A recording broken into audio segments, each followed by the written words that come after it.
Doctors say there is a concerning crisis happening alongside the coronavirus pandemic right now. 41 Action News reporter Dan Cohen takes an in-depth look at an issue affecting more and more people as we approach a year living with COVID-19. Alcoholic liver disease was already trending in the wrong direction in the United States before the pandemic. I'd say over the last 5 to 10 years, the incidence of alcohol cirrhosis has increased, as well as the age we're seeing it at. We listed a 20-something-year-old just a couple of weeks ago for transplant. Then came stay-at-home orders and what doctors call an available coping mechanism. I know a guy who owns a liquor store, and he said his rate of liquor sale in the months after the shutdown in March and April, he sold enough booze in those 6 weeks that made up for his whole last year's worth of sales. Taken together, the pandemic and an already concerning increase in alcoholic liver disease have created an adjacent health crisis. Doctors have seen a dramatic increase in cases since last March. From 10 transfers, maybe 8 or 9 are alcohol and severe liver disease.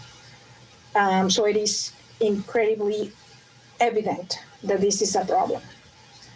It's more than 100% increase in cases. Doctors are also noticing demographic shifts in the patients they're treating. What we're really seeing, which is most concerning, is seeing this in younger and younger patients that are coming through. So these would be healthy people that think that alcohol is relatively safe or they can't get into trouble with alcohol. All 3 doctors we spoke to say they're seeing patients in their late 20s and early 30s, more female patients, and severe outcomes. Damage that alcohol can do to the liver can be quite significant. So it can range from just very mild increase in blood tests that could be ordered by your doctor to all the way to seeing damage on a cellular level that can end up leading to signs of end-stage disease. Doctors say damaged livers lead to an increase in transplants, an area affected deeply by the pandemic. It has implications as to how to consult our patients, who needs to be vaccinated when patients are on the transplant list, how to manage that, what time is the right time to transplant them, how to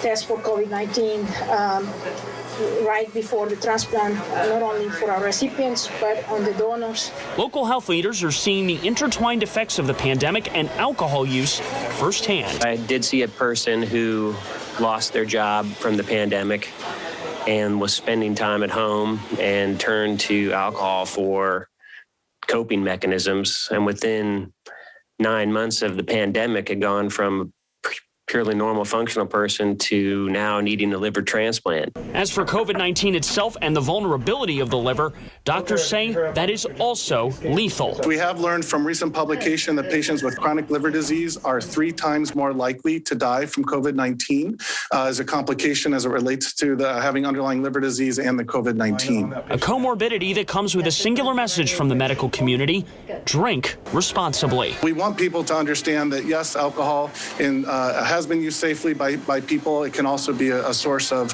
severe damage. Doctors say they're also seeing an increase in fatty liver disease as a result of staying home and more screen time. Taylor and Lindsay, these are just some of the parallel outcomes from the pandemic that doctors say will be felt for years to come. For years to come, goodness. It's shocking. When you were telling us about this story, Dan, we were all kind of surprised at the numbers you were sharing. The doctors you spoke to also talked about what they define as excessive drinking. I think that's a really important question because everyone is doing different things right now with their liquor intake. What did they say? What are the CDC guidelines for what is excessive drinking and what's more acceptable? Yeah, they really wanted to hammer that point home, Taylor. This isn't a situation where we say if you drink, you're going to get liver disease. It's about how much you're drinking in a particular setting. The CDC says that excessive drinking for women in one sitting is 4 drinks or more. For men, 5 drinks or more in one sitting. But Dr. Ryan Taylor also said it's the cumulative effect as well. More than 2 drinks per day can add up to more than 14 in a week.